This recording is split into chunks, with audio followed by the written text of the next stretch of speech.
Hello and welcome to SSDP 2018. It is literally impossible for us to be any more excited about having you all here. Thank you for joining us. I'm Betty Aldworth. Oh, sure, yes. Here we are. I'm Betty Aldworth. I have the best job in the entire world because I get to be the executive director of Students for Sensible Drug Policy, the people who are going to end the war on drugs. Thank you all again so much for being here. I also need to introduce you to and give a big special thanks. Oh, we have wireless, excellent. To the members of our staff team. So I'd like to bring up first Stacia Cosner, our deputy director.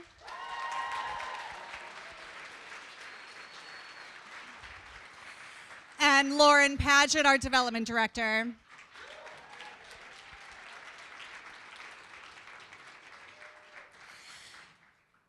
Everyone on this team, and so many of you, have participated in making this conference extraordinary. Many of you have planned panels. You've brought everything you can to the conference. We've got Sam Melius bringing a self-care station. We've got folks bringing all sorts of wonderful information from their campuses, their experiences on their campuses, folks who are bringing their stories and their expertise.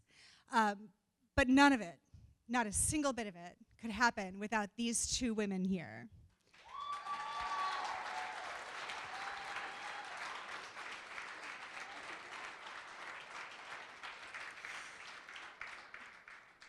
18 months ago, Lauren and Stacia started looking for the venue where we would host this conference, and every week since, they have put in work to make sure that we are creating a space for you all to learn, to connect, to learn about each other, to forge the networks that are going to feed your activism and advocacy, your change-making work for the rest of your lives, and I'm so excited about that.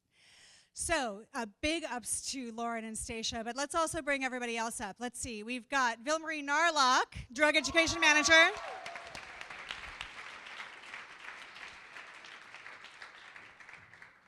Scott Cecil, our Operations Associate.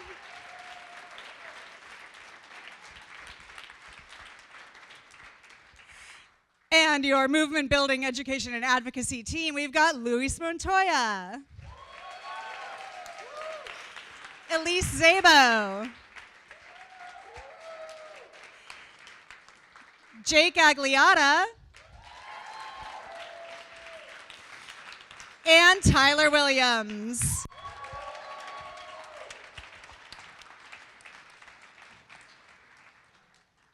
I love how much that felt like a basketball game just then. All right, so listen. Last year we came together in this moment and we talked about the new administration, what it was going to mean for us, how we were all having lots of feelings around it, in a variety of directions. We talked about calling each other in instead of calling each other out, inviting each other into dialogue and talking about using our differences to teach each other how to talk to people who believe differently than we do. Because at the core of what we have here is a group of people who believe that the war on drugs is a disaster. For whatever reason, we all agree about that. We all know that the war on drugs is fundamentally a war on us. And we know that we have the power to end it.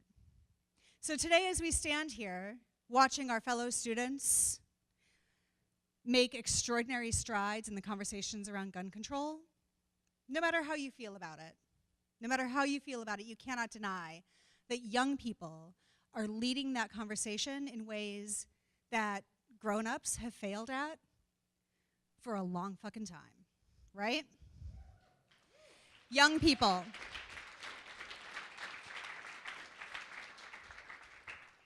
High schoolers who are just a few years younger than you. And so let's look to them. Let's look to those young people. Let's see what they're doing. Because so much of what they're doing is a reflection of what we have been doing for 20 years together. So much of what they are doing is responding to a crisis in a moment in ways that we have been practicing since that very first protest at Rochester Institute of Technology 20 years ago next month. We have an opportunity to watch the ways that they are using their voices and learn from them too, right? If there's one thing we know about SSDP is that we should always look to the next cohort. We should always look to the next change makers. We should always look to those younger than us to show us what the future is going to look like, right? Is that not what we're here for? Is that not what we're asking for? So let's look to them and figure out what it is that they're doing right. Because you all are in charge next. And many of us, not quite enough of us, but many of us in my cohort are ready. And even if we're not, tough. You're coming. You're going to fix it in so many ways. And many of us are really excited about that. So as we gather together this weekend, as we look at each other across our differences and find our similarities, as we learn from each other, as we create space for each other to be open and vulnerable and unknowing sometimes in a space of learning and connecting, let's remember these things. Let's remember that we have the power to create exceptional change. We have the power to make extraordinary difference because it's what we've always done. And let's just keep at it. All right, I'm going to turn things over now to Stacia, who's going to share a little bit about some logistics and a little bit about some heartwarming, lovely things too. Stacia Cosner, everybody.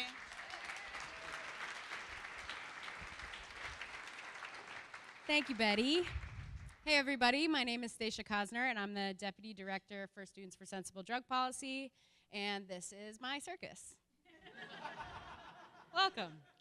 I just want to welcome you all to SSDP 2018.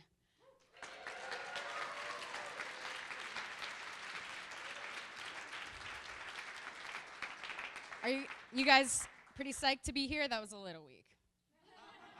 Are you guys psyched to be here? All right. That is what I'm talking about. All right. So we're really psyched. We are definitely as excited if you are, if not more. We really appreciate you spending your time and your energy and your money to be here this weekend. Bringing the entire SSDP family together in person is a really important part of the SSDP experience. And it's what, yes, makes the SSDP experience so special. Back on track. Okay. If you've ever been to a conference before, you know how magical, inspiring, and powerful these events can be. And if you haven't been to one before, you will find out soon. Speaking of which, let's do a little activity that we do each year. So raise your hand if this is your first SSDP conference. Wow. Wow. Awesome. Cool. All right, now I want everybody to stand. Everybody's standing. All right. So now I want you to sit down if this is your first conference. National big giant circus show. Yes. Okay, sit down if this is your second conference. Your third. Your fourth. Your fifth. Nice. Sixth. Oh, who do we still have? 7. Okay, I've got a big thing. Okay, so we have Eric Sterling and Dan Goldman.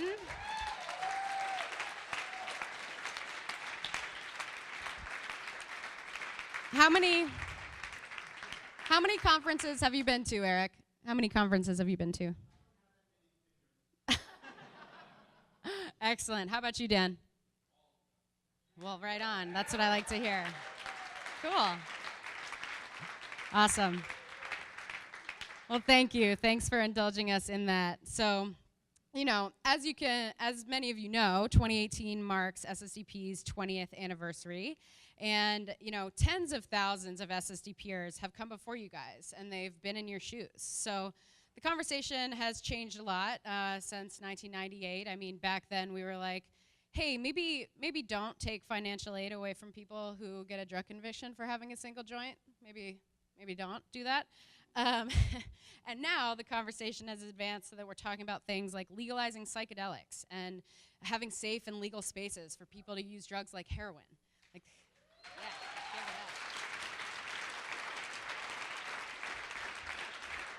it up. But the mechanics and the motivation that we all share remains the same. So I encourage you all to try to spend some time connecting with SSD peers from different generations this weekend. You'll notice that in the program and on name tags, we've included a year after many people's names, and that is like, students don't have it, so I see a lot of you looking for it, but it's alumni have a year after their names, and so that year indicates the first year that that person was involved with SSDP. So you'll see that elsewhere. So I encourage you to just mix it up and talk to some people that are outside of your generation. So for me, I got involved with SSDP about 13 years ago as a student at the University of Maryland. Where are we at? Yeah, my girl. And after getting busted for having less than half a gram of cannabis. I joined the staff immediately after graduating in 2009 and have since served every role that exists in the organization. So to say that SSDP has had an enormous impact on my life would be a huge understatement. SSDP took a scared and pissed off young girl and supported me through the consequences of my arrest and taught me how to be a leader, how to make change happen, introduced me to my best friends, to my partner, and very cute, and has introduced me to hundreds of badass, compassionate, delightfully weird, and amazing people. I'm just so grateful. So it's no secret that SSDP is really important to me, but that feeling is compounded this weekend because we're in Baltimore, where I was born. Yeah, woo. Don't get me wrong, I'm not gonna pretend that I grew up on the streets of Baltimore. I was in a suburb 20 minutes from here, so let's be clear. But it's still a really important city to me. My brother lives here, both of my parents and their parents grew up here, and actually my mom, my dad, and my brother are here tonight.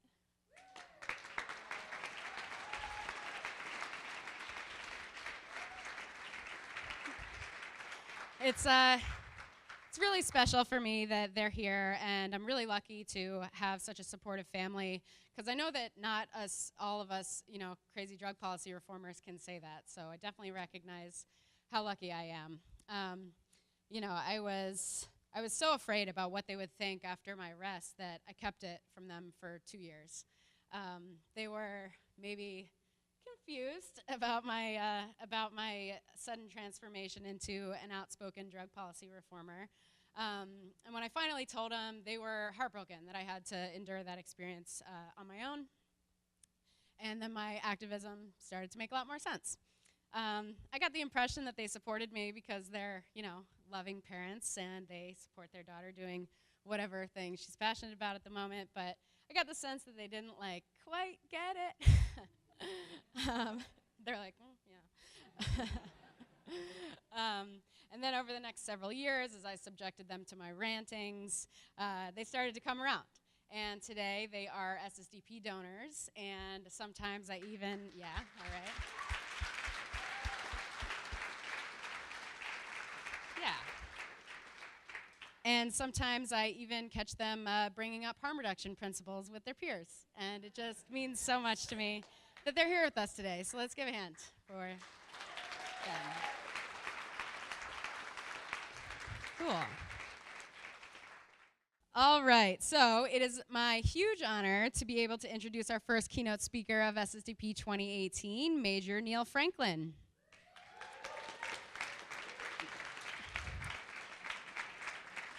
Neill and I also have a special connection because when he was a cop in the early 80s, his beat included literally the specific street that I grew up in Glen Burnie.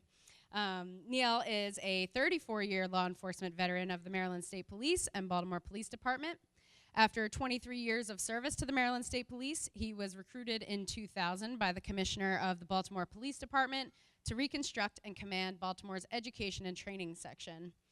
During his time on the force, he held the position of commander for Education and Training Division and the Bureau of Drug and Criminal Enforcement. He also instituted and oversaw the very first domestic violence investigative units for the Maryland State Police. While serving as a narcotics agent with the Maryland State Police, he was persuaded by then-Mayor of Baltimore, Kurt Schmoke, who declared that the war on drugs was counterproductive and created excessive violence. This followed by, nice, thanks, Dad. This followed by the tragic murder of his close friend, Corporal Ed Totley, while making a drug buy as an undercover agent, cemented his resolve to reform the failed drug war policies. He retired from policing in 2010 to lead the Law Enforcement Action Partnership as executive director. Please help me welcome the one and only Neill Franklin. How you doing?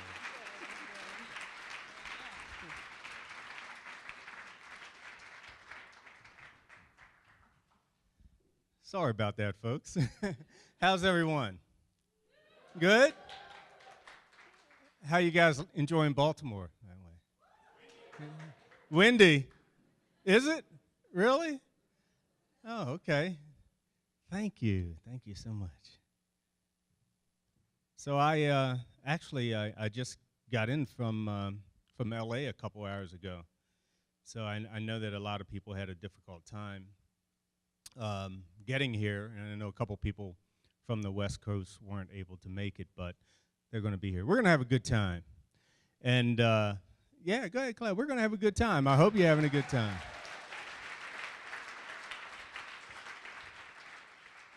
So let me officially welcome you to my hometown of Baltimore. Yeah, that's right. Anyone else from Baltimore? Go ahead, give a shot. So this is my hometown. I grew up in Baltimore, just about 10 minutes north of here in Reservoir Hill, an up-and-coming place. It used to be a very nice place, but had some problems. So I grew up here. My mother still lives in the same house that I grew up in. She's been there for 50-something years, close to 60 years. And it's Zone 17. Does that sound familiar to any of you guys? Zone 17 was the zip code of Freddie Gray, Sandtown, Winchester, and our neighborhood is is right next to Sandtown, Winchester. And a lot of times when they have events dealing with the Freddie Gray incident, they refer to it as Zone 17. Baltimore has had a very, very rough time with the war on drugs. Baltimore has, I'll say this, as we are now dealing with this opiate crisis, Baltimore has been a heroin town for a very, very long time within the black community and the white community. We've criminalized a lot of people in this town, as in other cities across this country. And we're now moving to a place away from criminalization, and you guys are going to be extremely important to this effort. For us to continue to move in this direction as a country, and the importance of this country is that just as we began the war on drugs, and we pushed it out to the rest of the world, we're going to be responsible for ending it. And I'm going to talk a little bit about that tonight. I'm going to talk about war. I'm going to talk about the war to end the war on drugs, war on people, because that's what we need to do. And we're going to talk a little bit about the strategy for that and your importance to that. Students for Sensible Drug Policy.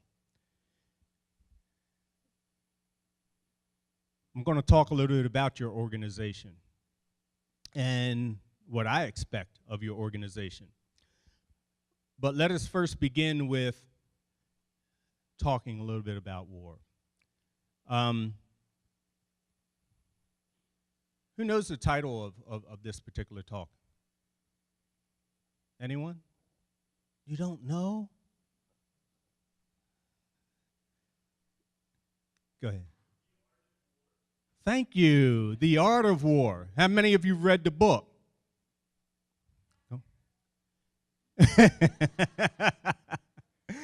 So some of you have read the book.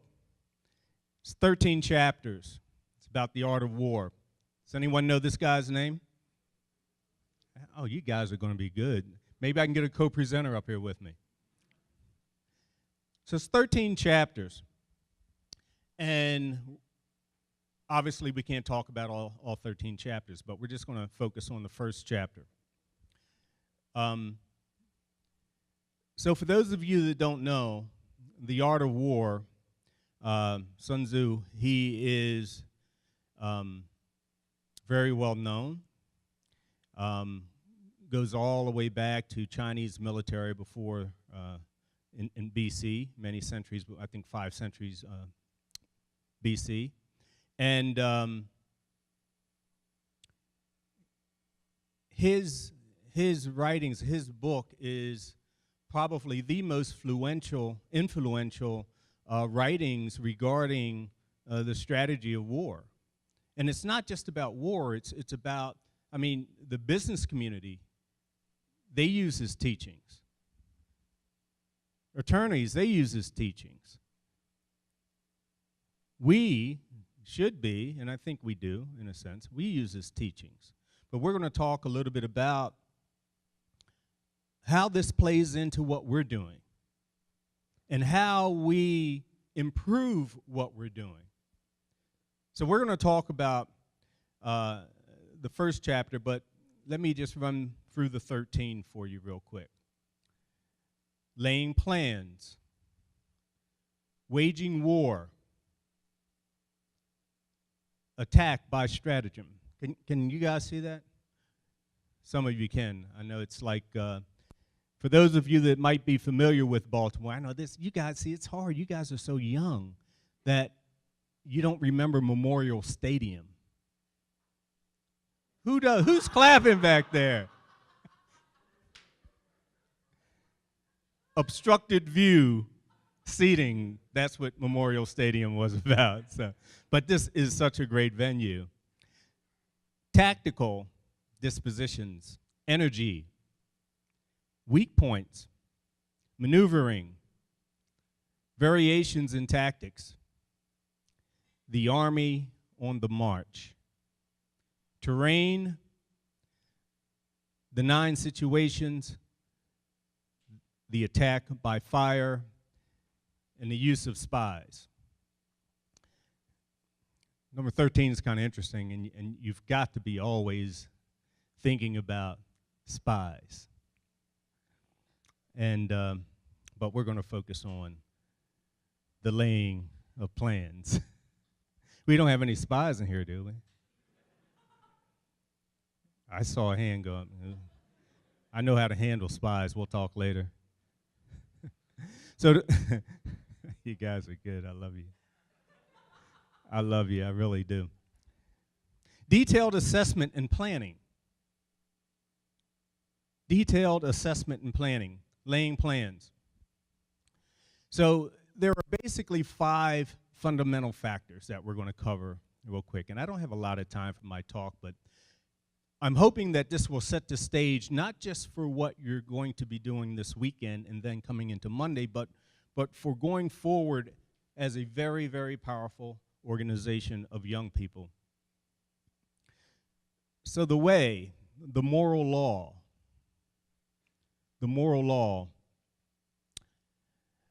The second one is the seasons, the heavens. The third, terrain, which is earth. The fourth, leadership, the commander. Where's the commander? I know she's around somewhere. The commander, leadership. That's Betty, in case you guys don't know. Management, method, and discipline. Woohoo! Go ahead. I think you're right. And then there's 7 elements that determine the outcomes of military engagements. We're probably not going to get into those, but just remember those, because for those of you that have not read The Art of War, I'm really encouraging you to do it. So again, we're just going to be covering the first chapter, laying plans, but again, there's 13 great chapters in here. So let's go ahead and begin with this first of the 5, which is the way, moral law. Causes the people to be in complete accord with their leader, so that they will follow, in this case, her, regardless of their lives, undismayed by any danger, courage. What is the danger in the work that you do? What is the danger for you in this space that you're working in? I know what it is for me. Right, 34 years in policing. I started doing this work while I was still in policing. The ridicule, right? The name calling.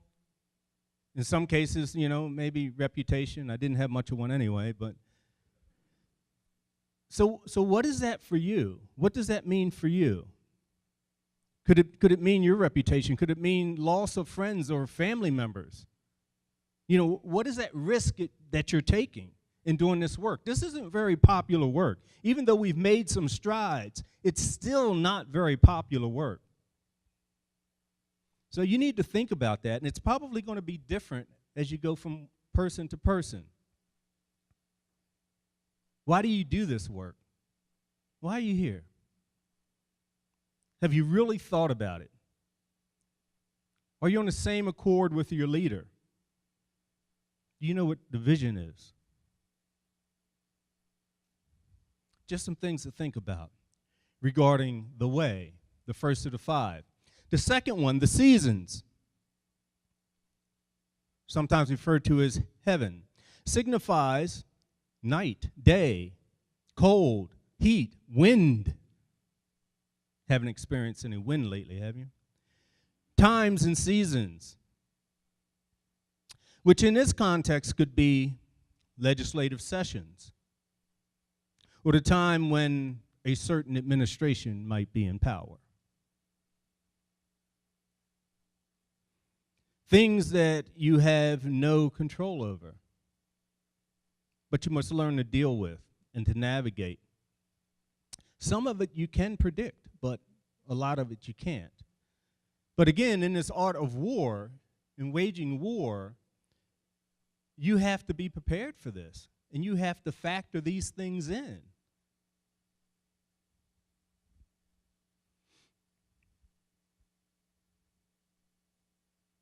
Terrain, earth. So what does that mean here? It says here, terrain, earth, comprises distances, great and small, danger and security, open ground and narrow passes, the chances of life and death. But what does that mean in this space of drug policy reform work? Traveling. You guys had to get here. Who came the farthest, by the way? Who? Vegas? Come on, somebody's got to be. Who? Dublin, Ireland. Is that it? Woohoo! Yeah. Give me a hand. So, Philippines. Sorry, Ireland. You guys lose.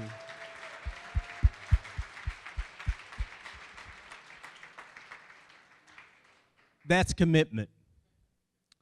That's commitment. It's a commitment for all of you to be here for this. So again, what does that mean? Traveling, showing up at a rally or a hearing, navigating Uber or Lyft, right? Transit systems. I heard they were having some problems today.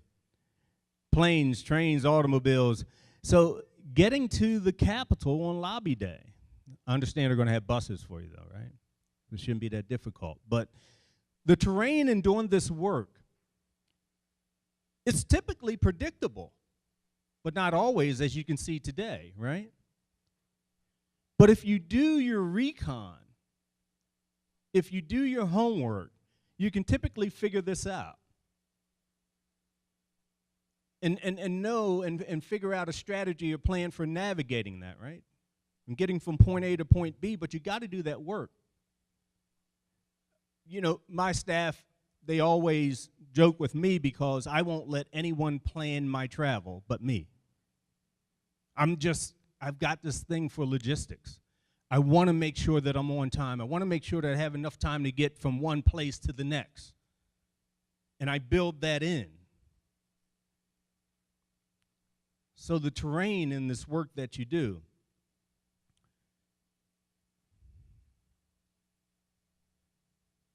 leadership, the commander. The commander stands for the virtues of wisdom, sincerity, benevolence, courage, and strictness. The 5 cardinal virtues of the Chinese are, number 1, humanity and benevolence. Number 2, uprightness of mind. Number 3, self-respect, self-control, or proper feeling. 4, wisdom. 5, sincerity or good faith. I know Betty. She has them all. Go ahead. That's your leader. That's your commander. That is your commander. You guys are in great hands. In really, really good hands. Believe me, in my 34 years of policing, I've had some commanders that, never mind, I'm not going to go there.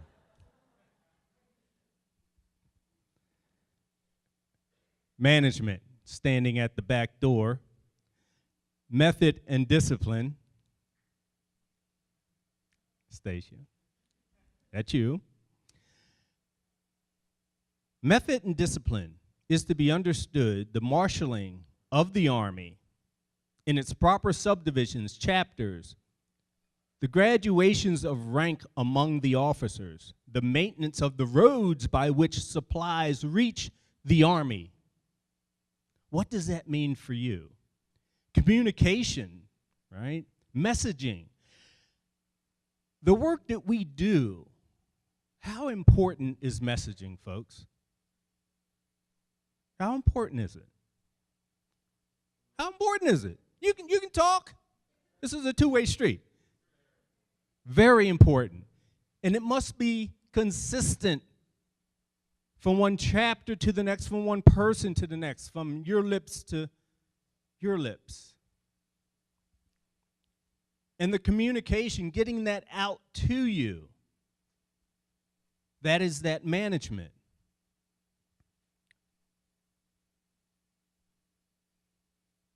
What also comes with that is managing the military budget, managing the finances. You're here in this space collaborating with one another, meeting with one another. You're going to be sharing a lot of information and ideas over the next few days. You're going to go to the Hill for Lobby Day. All the work that you do throughout the year, it takes money. It takes raising funds. And we all play a role in making that happen. Let me begin to wrap this up here. So what is this moment all about? This lecture, this talk, you know, as my granddaughter says, right here, right now, you know, what is this? What is it all about? You know, this preparation over the next few days, every year you guys go through this, you have this wonderful conference. You know, preparing you guys for the next few weeks, the next few months, the next few years, and doing this work, because this is a war comprised of many battles, and at the moment, I cannot see the end, but I think that you guys will see the end.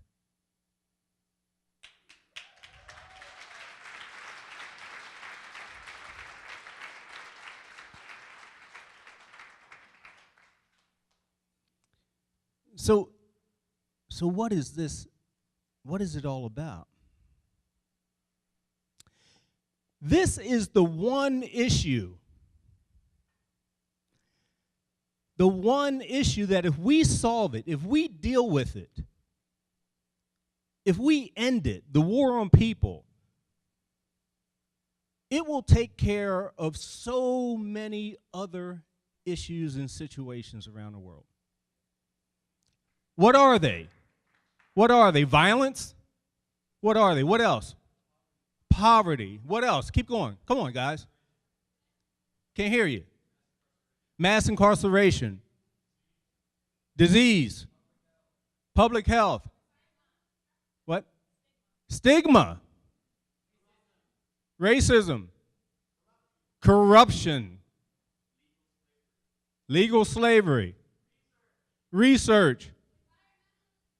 Environmental destruction. Who's reading my, guys reading my notes? You get the picture, right? And the list goes on and on and on, as far as your mind can take you. I mean, it's interwoven in just about everything that we do, but in a very, very bad way.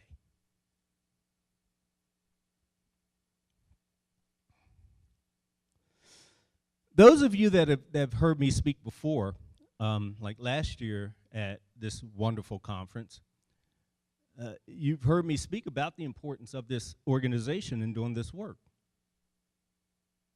You have assembled a very, very powerful army here, and it continues to grow. And whether it continues to grow and its effectiveness as we go forward, it's all up to you.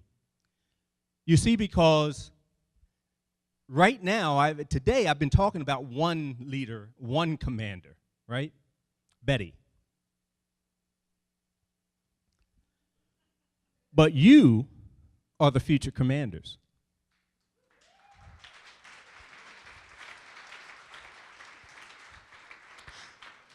You are the ones that will pick up the reins. You are the ones that will go out and command other organizations. You are the ones that will, some of you will even become attorneys. Yeah, and do that wonder. Eric's here, so I can't say too much about attorneys. You will be leading community-based organizations. You will be leading companies. You will be leading in many, many different ways, and hopefully still focusing on this work. Still doing this work.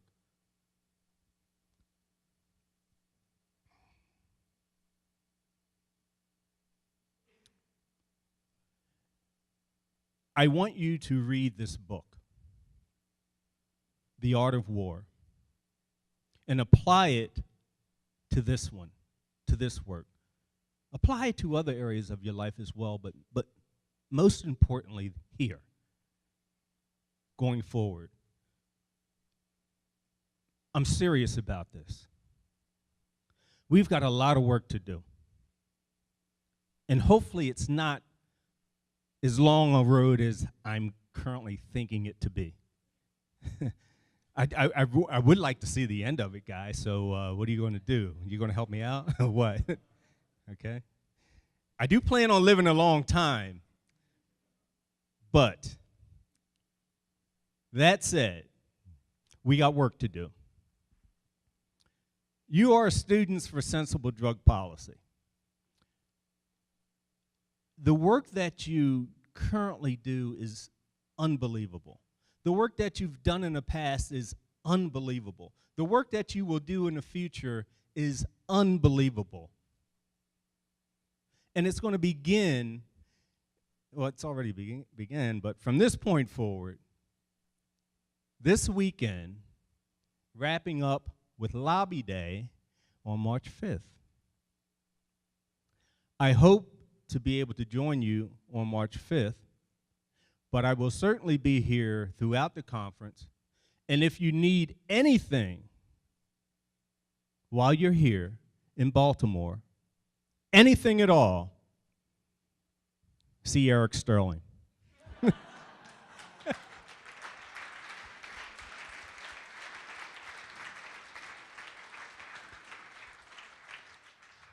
No, seriously. If you need anything at all, if I can provide any assistance or help to you, feel free to call me. Would you like my phone number? You don't want it? Okay, I'm not going to give it to you then. Thanks a lot. Again, you are the leaders of our future. You are the future commanders. Betty.